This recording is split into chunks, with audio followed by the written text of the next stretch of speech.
29th, and also putting those into our show for the 31st.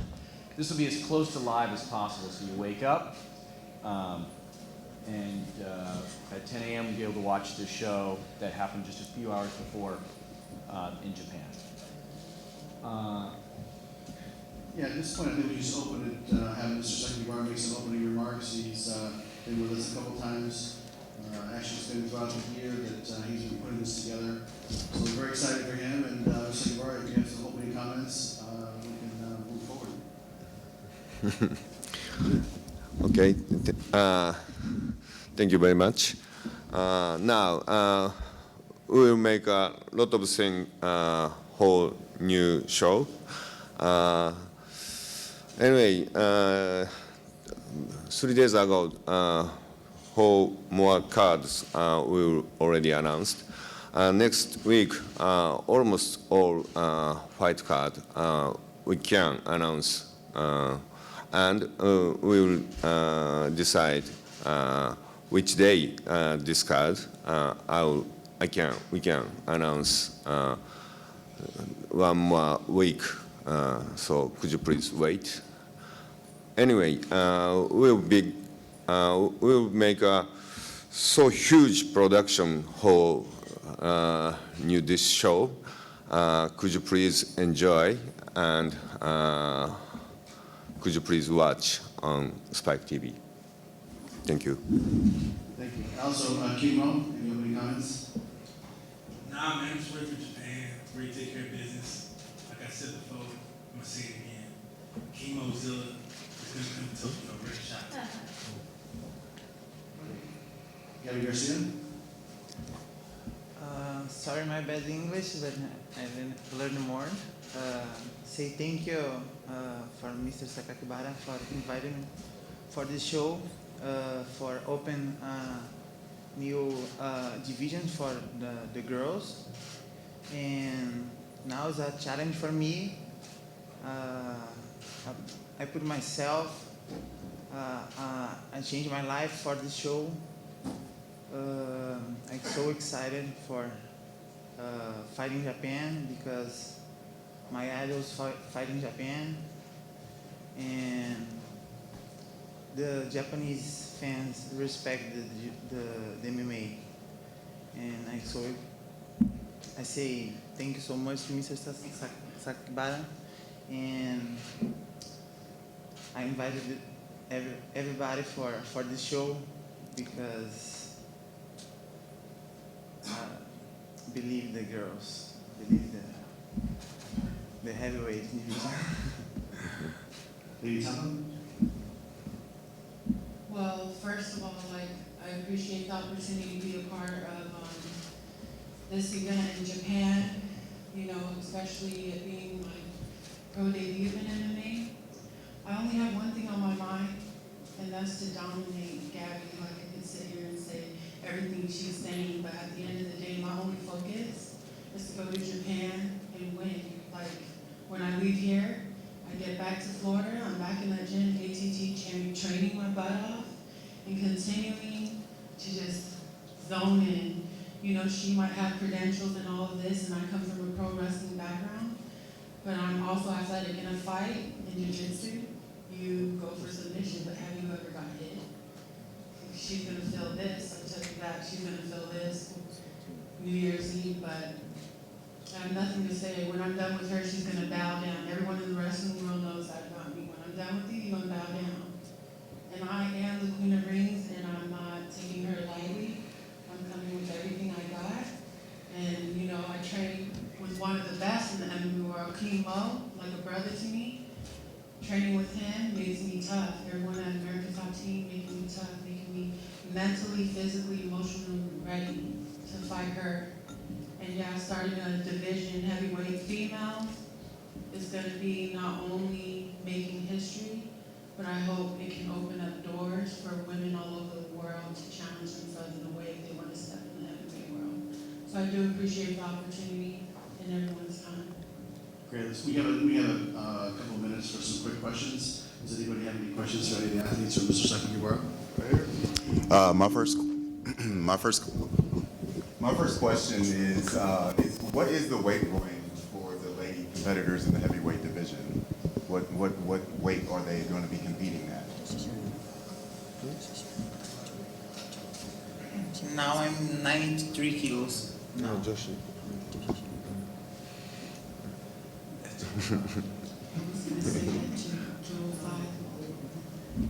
second right in 200. Is it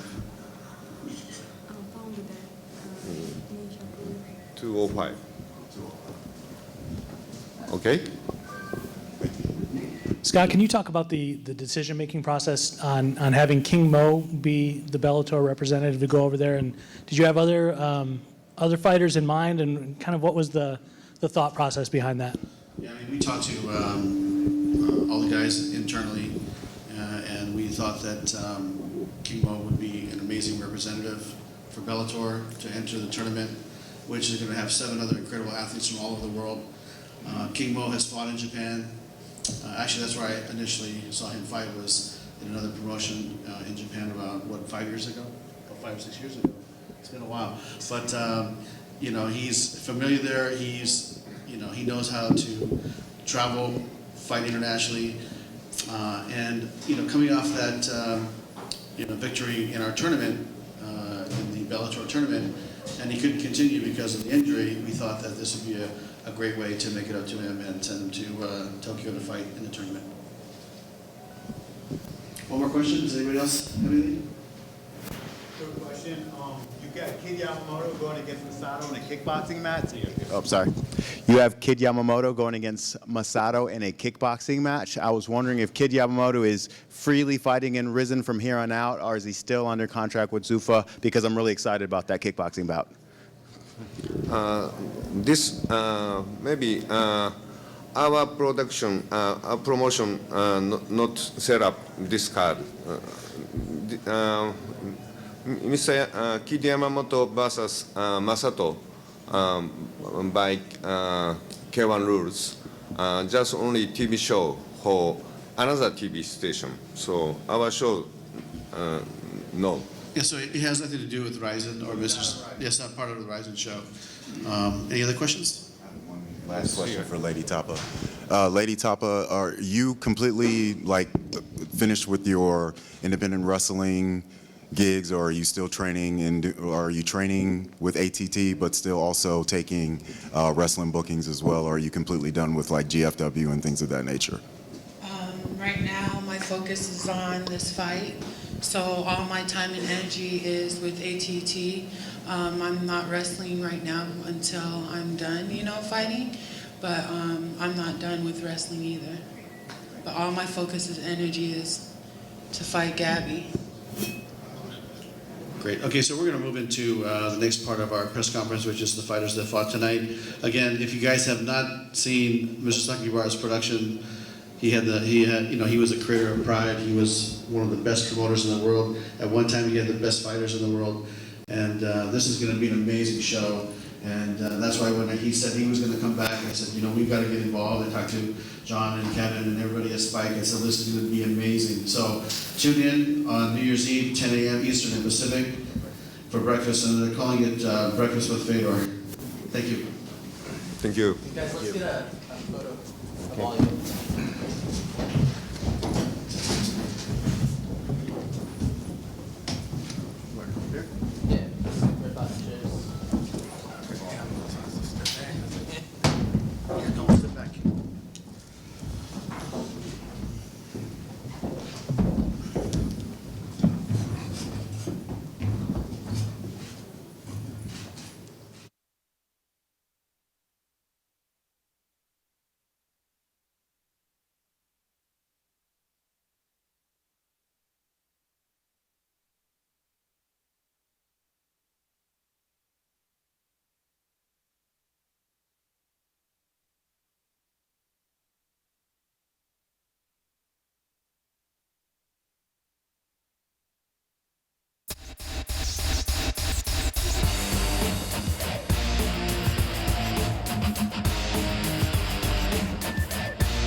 it okay? Keep going? Okay, thank you everybody for attending our post-fight press conference.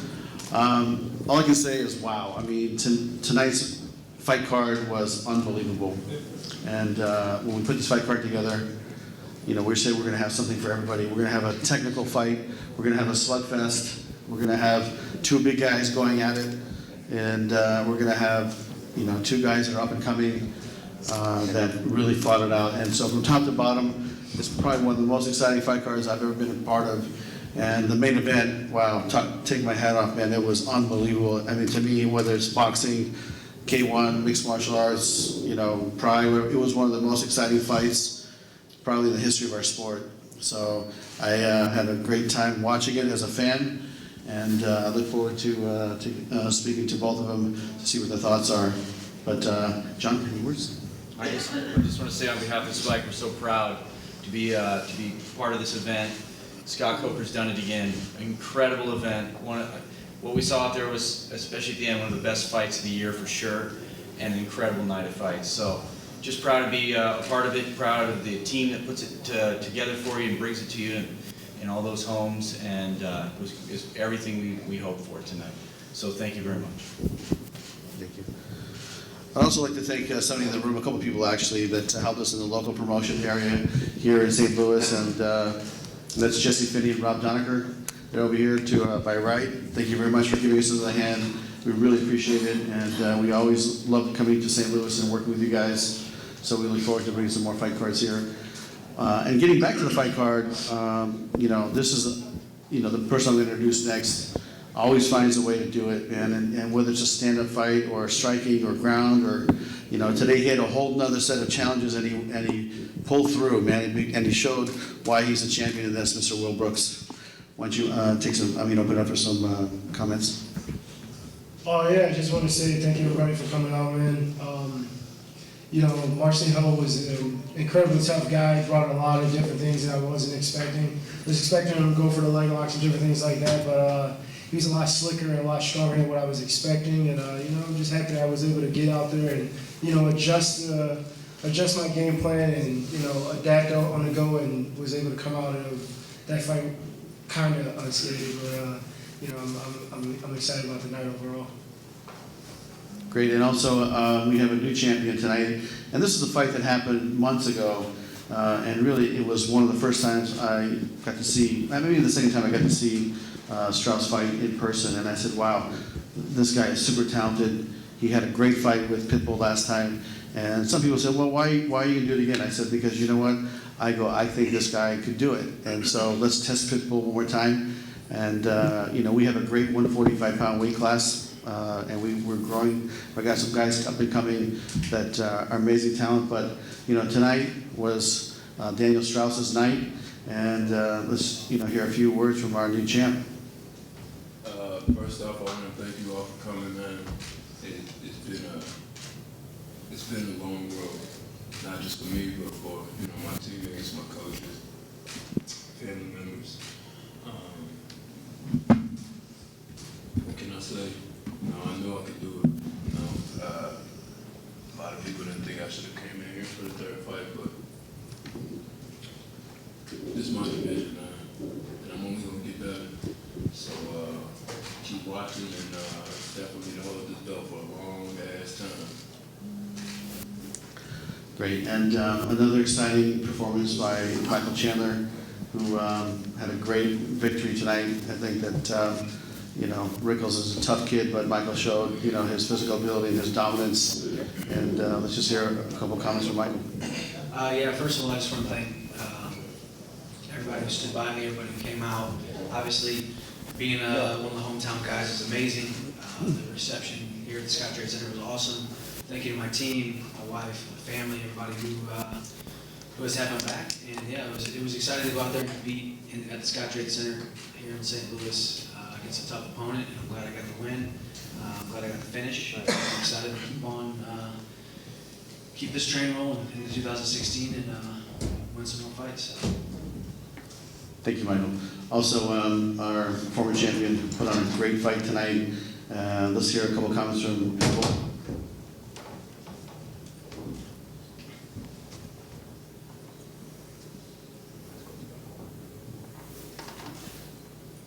chegando foi apertada. Mais uma vez eu cometi alguns erros, tomei o terceiro round seguido. Agora é tempo para parar, entender os erros, pegar no cinturão de volta. So yeah, it was a very tough fight. You know, I took a third knockdown of my life in this fight, and have to go back, and I committed some errors, and now it's just time for me to sit back, take a look at it, correct those errors, and get that belt back. Great. Bobby Lashley, any comments? Just thank you, Scott. Thank you, Bellator. Thank you, City of St. Louis, for giving me an opportunity to fight again. And it was a pleasure to be on this card, man. This is an incredible card with some incredible fighters, and just can't wait for the next one. Good. James? Just obviously frustrated. You know, this rematch was a long time in coming. I got injured, Bobby got injured, and you know, the fight never got started. You know, Bobby's a competitive athlete. You know, I'm sure he won't be. You know, he won the fight. The way it was won was just unfortunate. So I'm sure we're going to run into each other again down the road. Mr. Sanchez? God bless everyone. Thank you very much for coming out. Thank you, Mr. Coker, Mr. Rich Chow, for the opportunity. What can I say? You know, I just recently signed with Bellator. This is all new for me. It's, you know, first time for everything. And to, you know, get things you never had, you got to do things you've never done. And this is 2 fights now this year, and 2 weeks notice that I've taken. And I hope I saved the show. I hope you guys enjoyed it. I left it all on the line, wanted to come forward. And it's such a blessing and honor to be a part of this. Great. Let's open up our questions to the media, please. Scott, have you thought at all about who is next for each of the champions, and can you sort of walk us through what that might be? Well, you know what, I'll tell you, that's something that we'll probably reserve for next week, because I always like going back home and you know, meeting with my staff and meeting with Rich and all the guys. But I will say this, every time we go back from a fight like this, you know, we get to reshuffle the deck, so to speak. And I promise you we're going to come out with some amazing fights. I think that tonight was a statement of the quality of fighters that fight in this league. And it's pretty remarkable, and I think we had some great fights tonight. But as far as, you know, who's fighting next and who's going to be the contender of this, you know, let these guys rest up. We'll go back and we'll have a conversation with the guys, and then we'll have something to announce soon.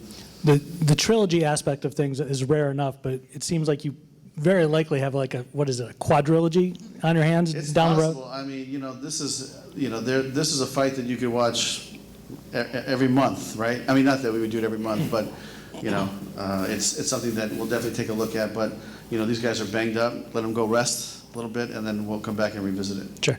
And then obviously the stuff that went on Wednesday that Will mentioned in the cage. Did you have a chance to look at that videotape that supposedly exists, and what's the status of that whole situation? There is a videotape. I have not had a chance to look at it yet, but I will be looking at it on Monday.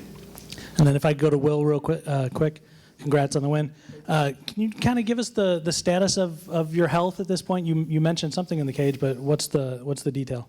Yeah, I went back and talked to the doctor, and he just said it was a slight sprain in my MCL, whatever. And after this, I'll probably go to the hospital and get it checked out and get it looked at a little bit closer. But in the first round, he kind of knee barred me with his legs, and kind of surprised me. And right away, my knee popped, and Big John looked at me because he heard it too. And I didn't scream out, so we were, let's keep this thing going. But you know, coming in the second round, I tried to plant and it wobbled. So you know, I had to make a decision on which round I was going to go with.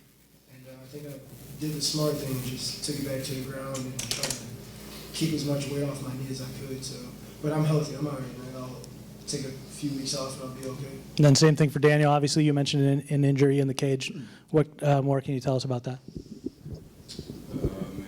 I just broke my hand in the first round, so you know, I got the minor nicks and bones.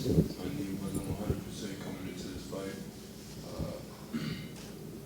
But in the first round, I broke my hand, so you know, I'm just heal up and try to heal up fast. So you know, I'm on these big cards.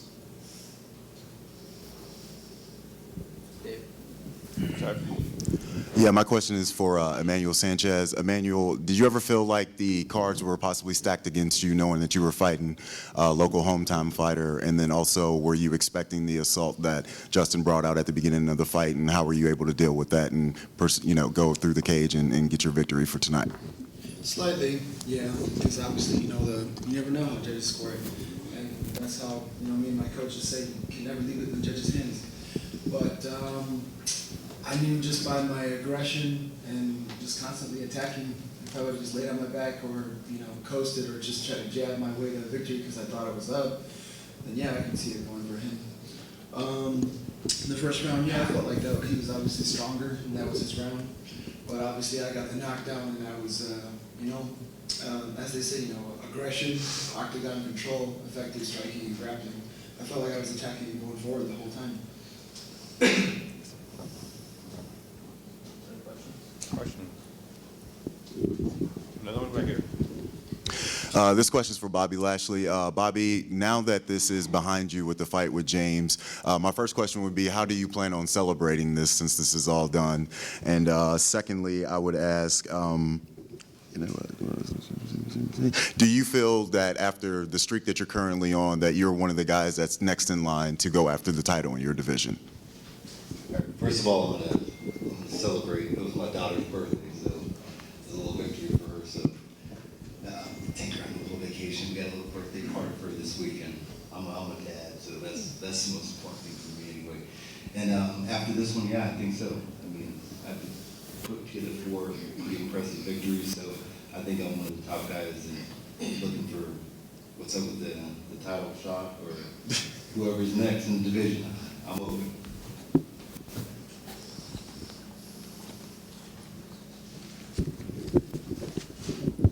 This question's for Lashley. And are you surprised that the fight ended so quickly? Not really. I think James was coming out hard. I knew he was going to come out hard. He always comes out hard, which I respect out of him. He's not afraid to get out there and bang. And I was going to come out pretty hard also. I mean, we worked a lot of stuff with a lot of movements, and we were going to go and attack him. And I was in great shape for this fight. So I didn't think, 2 heavyweights that have a little bit of built up anger towards the fight, it's going to end because we were going to be throwing hard. We were going to come at each other hard. So I knew it was going to end quick. And from Michael, do you expect to fight Will Brooks soon? That's up to the higher-ups. Obviously, I think I'm, one of the best guys in this division, if not the best. So I'm just excited to prove it. I'm just excited to get better, really, honestly. I get asked about him a lot, and, I think it's just, it's part of it. But really, I'm just going to take a step back, enjoy a couple of days off, and just keep getting back to just keep grinding, honestly, and see what they got for me. If it's him next, that's great. If not, I'll knock every single one of these lightweights down and get there. So.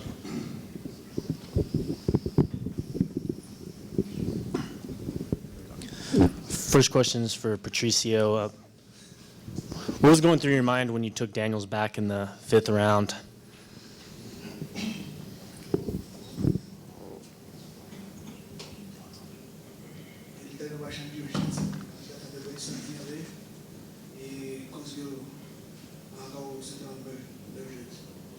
What went through my mind is that he's been training a lot of jiu-jitsu and he defended it very well, and that's why he took my belt tonight. And the same question for you, Daniel. Was there any kind of sense of deja vu, or felt like you were more prepared to defend that situation this time around? I was just more focused, man. It's the same as always. Not like I've never known how to not defend it. He got me in a situation last time. He did what he had to do to finish the fight. This time around, I just was patient. Defended it and got to my feet and just worked. I just didn't want to be over anxious. So that's it. And just a miscellaneous item for Scott. Quentin Jackson was in attendance cage side tonight. What brought that about, and is there anything to read into that regarding his status with Bellator? It's still status quo, and he was here to watch the fights, and that's pretty much all I want to say. Right here. This question's for Michael Chandler. Michael, my question is, what were your initial thoughts when you knew you were going to be matched up against Dave Rickles for the second time, after already having such a dominant performance again against him in the first time? Like, what were your initial thoughts when you knew you had to go down this road again? Were you happy about it at all? Were you kind of frustrated? What was going through your mind? You know, I'm the kind of guy, when I get the phone call, I know Scott Coker and Slusser and these guys, and Rich Chu, they know what they're doing. They're running a phenomenal promotion here, and you know, they want to match us up. And you know, obviously, it's going to be hard to top a 44-second knockout. I knew that, but at the end of the day, I'm not in this sport to tiptoe and you know, not challenge myself. Dave Rickles has gotten a ton better over the last couple of years. He's proved that with a couple nice wins. So I was excited to go out there and compete. When they told me it was in St. Louis, I was ecstatic. And you know, Dave Rickles is a tough guy, man. Gosh, he took a lot of beating in that last round there. The ref almost stopped it, and he kind of kicked me off. And you know, he was just taking everything I was dishing out. So I can't say enough about his heart. And he's a tough guy, and I was excited to compete against him. But you know, initially, you get the phone call, you sign on the dotted line, and you step across the cage. So that's what I was thinking. Good, with that, we'll just wrap it up, and I'm not sure if we're going to do one-on-ones, but again, thank you for coming, and I thank all these fighters for putting on a great performance, and we'll see everybody on the 20th outside of Dallas, Thackerville. Thank you.